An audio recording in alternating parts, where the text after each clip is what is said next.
Hello dear student, hope all of you are fine. हम ये उम्मीद करते हैं कि हमने आपको अब तक वीडियो के ज़रिए जो भी पढ़ाया है इकोनॉमिक्स में आपने पढ़ा होगा या सुना होगा। जो भी आपको वीडियो में कराया जाता है एक बार उसे बुक की हेल्प से एक बार जरूर उसे पढ़िए। आज जो हमारी इकोनॉमिक्स की जो वीडियो है उसमें हम चैप्टर 5 ले रहे हैं, इलास्टिसिटी ऑफ डिमांड, मांग की लोच।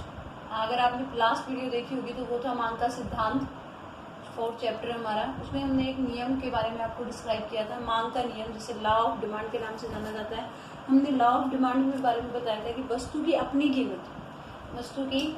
कीमत में वृद्धि होने से वस्तु की मांग क्या होती है, कम होती है।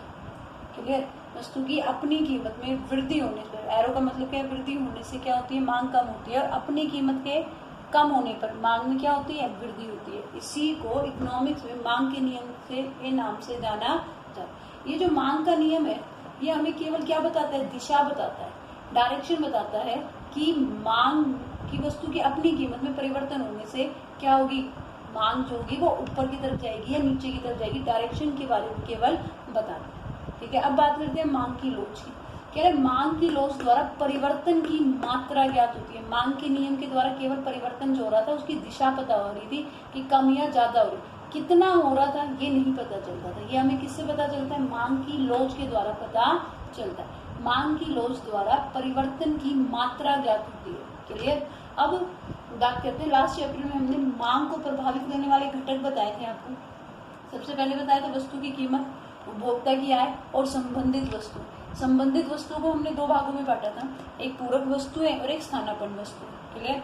अब जब हम मांग के में जो परिवर्तन हुआ है, जब उसकी जांच हम करने लगते हैं, देखते हैं कि क्या हुआ, कैसे हुआ, तो जब हम ये देखते हैं कि वस्तु की अपनी कीमत में परिवर्तन होने से मांग में कितना परिवर्तन हुआ, जब हम ये बात जानना चाहते हैं, जब हम ये सोचते हैं कि वस्तु की कीमत के कम या ज्यादा होने से मांग में क्या परिवर्तन हुआ है, उसे ही मांग की कीमत लोच कहा जाता है। यानी जो परिवर्तन हुआ है मांग में, जो परिवर्तन हुआ है, जब हम उसे वस्तु की कीमत के संदर्भ में देखते हैं तो उसे मांग की कीमत लोच कहा जाता है। जब उपभोक्ता की आय पहले 10,000 पे स्केल पे काम कर रहा था, वो 15,000 पे स्केल पे काम कर रहा है, उसके संदर्भ में उसके द्वारा मांगी जाने वाली वस्तुओं की मांग में क्या परिवर्तन हुआ और कितना परिवर्तन हुआ। पहले वो 2 किलो चावल खरीद रहा था, वो 5 खरीद रहा है, 4 खरीद रहा है, 2 जोड़ी कपड़े।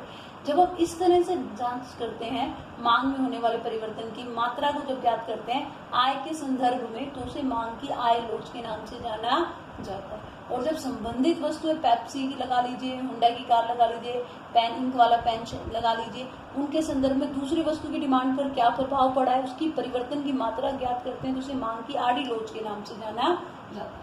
अब यानी कि मांग की लोच की कितने भागों में डिवाइड कर लिया हमने, 3 भागों में, मांग की कीमत लोच, मांग की आय लोच और मांग की आड़ी लोच। क्लियर? अब +2 के जो सिलेबस है हमारा, उस +2 के सिलेबस में हमारी सिर्फ मांग की कीमत लोच को लिया गया है। ये जो हमारी 2 लोच बच गई, मांग की आय लोच और मांग की आड़ी लोच, इन दोनों को +2 के सिलेबस में अभी इन्वॉल्व नहीं किया गया है। तो इसलिए इस टॉपिक में जब भी हम मांग की लोच की बात करेंगे तो हमारा मतलब किससे होगा, मांग की कीमत लोच से ही होगा, क्योंकि हमारे +2 के सिलेबस में सिर्फ और सिर्फ इन तीनों लोच, सिर्फ और सिर्फ केवल ये elasticity of demand, price elasticity of demand को इंक्लूड किया गया। अब इसकी बात करते हैं, मांग की कीमत लोच क्या है। ये परिभाषा जो नीचे हमने लिख के रखी है, ये मार्शल ने दी है। क्लियर? हमने आपको इनके बारे में पहले भी बताया, मार्शल ने इकोनॉमिक्स में बहुत ज्यादा इनका योगदान रहा है।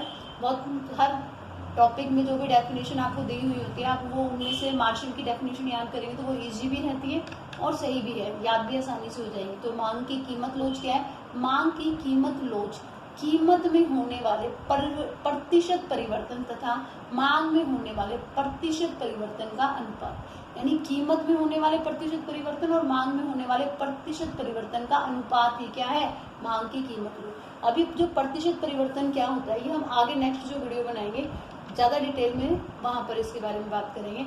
आगे देखिए,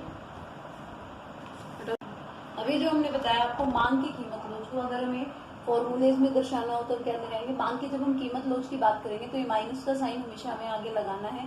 मांगी गई मात्रा में प्रतिशत परिवर्तन डिवाइड बाय कीमत में प्रतिशत परिवर्तन। क्लियर? ये हमारा क्या बन गया, फॉर्मूला बन गया है कि मांगी गई मात्रा में प्रतिशत परिवर्तन डिवाइड बाय कीमत में प्रतिशत परिवर्तन। क्लियर। जो मांग की कीमत लोच है उसे इकोनॉमिक्स में ED, elasticity of demand, clear, ED के द्वारा भी प्रेजेंट किया जाता है। ये जो मांग की कीमत लोच है इसके आगे डिग्री है, 5 डिग्री में इसे डिस्क्राइब किया गया है। Degree of price elasticity of demand, price elasticity of demand यानी कोटियां, हिंदी में से क्या किस नाम से जाना जाएगा, कोटियों के नाम से जाना जाएगा। फर्स्ट वन देखिए पूर्णतया लोचदार मांग, फर्स्ट वन क्या है, पूर्णतया लोचदार मांग, और यहाँ पर क्या है, पूर्णतया बेलोचदार मांग, यानी ये फर्स्ट है और ये क्या है, हमारी सेकंड कैटेगरी। मांग वाला चैप्टर जब हमने आपको कराया था तो हमने जो बेसिक डायग्राम है वो आपको बताया था कि यहाँ पर क्या है, यहाँ पे क्या लेंगे, क्वांटिटी लेंगे या प्राइस लेंगे, क्लियर। ये वाई होता है, ये ओ होता है, ये क्या होता है, एक्स होता है। ये बेसिक डायग्राम हमने आपको तब बताया था। आगे हम इसी के बारे में बात करते हैं। पूर्णतया लोचदार मांग क्या होगी, ईडी इज इक्वल टू क्या, इन्फिनिटी। इन्फिनिटी का मतलब क्या है, अनंत। यानी अभी इस डायग्राम को देखिए, ओ एक्स पर क्वांटिटी है, ओ वाई पर प्राइस को दर्शाया गया है। अगर आप देखेंगे तो जो प्राइस है वो क्या है, 4 रुपये। प्राइस क्या है, 4। इस प्राइस पर जो डिमांड की जाने वाली मात्रा है वो 10 भी है, 20 भी है, 30 भी, और लेटर ऑन ये आगे चलती जा सकती है, 30, 40, 50, 60, 70, 80, इन्फिनिटी डिमांड कितनी भी हो सकती है, ठीक है। लेकिन जैसे ही कीमत में जरा सा भी परिवर्तन होगा, ऊपर नीचे, ऊपर की तरफ कीमत अगर जरा सा भी जाएगी तो मांग क्या हो जाएगी, शून्य हो जाएगी। किसी वस्तु की पूर्णतया लोचदार मांग से अभिप्राय उस स्थिति से जिसमें प्रचलित कीमत पर, यानी जो प्रचलित कीमत क्या है, 4, इस पर तो मांग अनंत है, मतलब पता ही नहीं कितनी आगे तक जा सकती है, अनंत होती है। इस स्थिति में कीमत में थोड़ा सा बढ़ने पर मांग शून्य हो जाती है, यानी अगर कीमत जरा सा भी बढ़ गई, ऊपर जाएगी तो डिमांड क्या हो जाएगी, शून्य हो जाएगी। और प्रचलित कीमत जो 4 है उस पर तो कितनी भी हो सकती है। जो ईडी है उसका जो साइन है, पूर्णतया लोचदार मांग का साइन क्या है, ये इन्फिनिटी का साइन है, अनंत का साइन है। इसे हम एक तरीके से ये भी कह सकते हैं कि पूर्णतया लोचदार मांग ओ एक्स के किसके, ओ एक्स के समांतर होती है, पैरेलल होती है। ये अगर हम कहें पूर्णतया लोचदार मांग वक्र, पूर्णतया लोचदार मांग में जो डिमांड कर्व है ये क्या हो गया, डिमांड कर्व किस प्रकार का होता है, ये ओ एक्स की क्या होता है, पैरेलल होता है। इसका साइन क्या है, ईडी इज इक्वल टू क्या है, इन्फिनिटी यानी अनंत है। इसको इसके जरिए शो किया जाता है। ईडी ये किसको शो कर रहा है, इन्फिनिटी को शो कर रहा है, क्लियर, क्योंकि मांग यहाँ पर क्या है, अनंत है। इसको क्षैतिज सरल रेखा के नाम से भी जाना जाता है। अब बात करते हैं पूर्णतया बेलोचदार मांग की।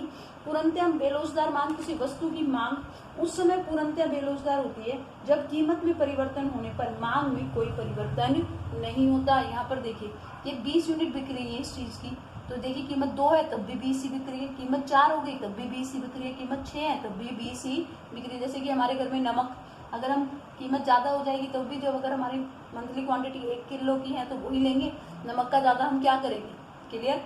तो यानी कि मांग में परिवर्तन हो, कीमत में परिवर्तन होने पर जब किसी मांग में कोई परिवर्तन नहीं होता, यानी कीमत 6 है, क्लियर, तब भी मांग 20 ही है, कम होके 4 हो गई तब भी 20 ही है, 2 हो गई तब भी 20 ही चीज खरीद रहे लोग, 2 से 4 रुपए कीमत होगी तब भी 20 ही खरीद। तो वो कौन सी कंडीशन होती है, पूर्णतया बेलोचदार मांग की कंडीशन होती है। पूर्णतया बेलोचदार मांग का जो हम साइन की बात करें तो इसे ईडी इज इक्वल टू 0 के नाम से शो किया जाता है। इसे परफेक्ट इलास्टिसिटी ऑफ डिमांड भी कहा जाता है। और पूर्णतया बेलोचदार मांग जो है ये हम बात करें तो ये ओ वाई, ये कौन सा है हमारा, ओ वाई के पैरेलल होती है। किसके पैरेलल होती है, ओ वाई के पैरेलल होती है। और पूर्णतया लोचदार मांग किसके पैरेलल होती है, ओ एक्स के पैरेलल होती है। आगे देखिए थर्ड नंबर, थर्ड जो कोटि है हमारी या डिग्री की हम बात करें वो है इकाई लोचदार मांग, clear, unitary elasticity of demand. इसके अंतर्गत वस्तु पर किया गया कुल व्यय स्थिर रहता है। कीमत में परिवर्तन होने से, यानी कीमत के कम या ज्यादा होने से वस्तु पर जो कुल व्यय किया गया है वो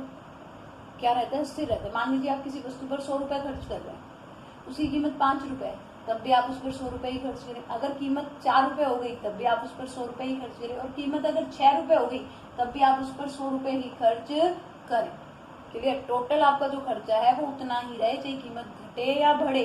तो इसे इकाई लोचदार मांग के नाम से जाना जाता है। ये कौन सी कोटि बन जाएगी फिर आपकी, इकाई लोचदार मांग की स्थिति बन जाएगी जब वस्तु पर किया जाने वाला कुल व्यय स्थिर रहता है, उस पर कीमत का कोई इफेक्ट नहीं पड़ता है। डायग्राम की अगर हम इसकी बात करें तो डायग्राम को इसको किस प्रकार बनाया जाएगा, ये जो आपको दिख रहे हैं 2 रेक्टेंगल दिख रहे हैं आपको यहाँ पर बने हुए, एक फर्स्ट वन इज दिस और second one is this. In rectangle का एरिया आप समझते हैं, रेक्टेंगल का एरिया का फॉर्मूला क्या होता है, लेंथ इंटू ब्रेड्थ होता है। तो जब हम इनकी रेक्टेंगल का एरिया निकालेंगे तो वो सेम आएगा, तो वही क्या है, इकाई लोचदार मांग की स्थिति को दर्शाएगा।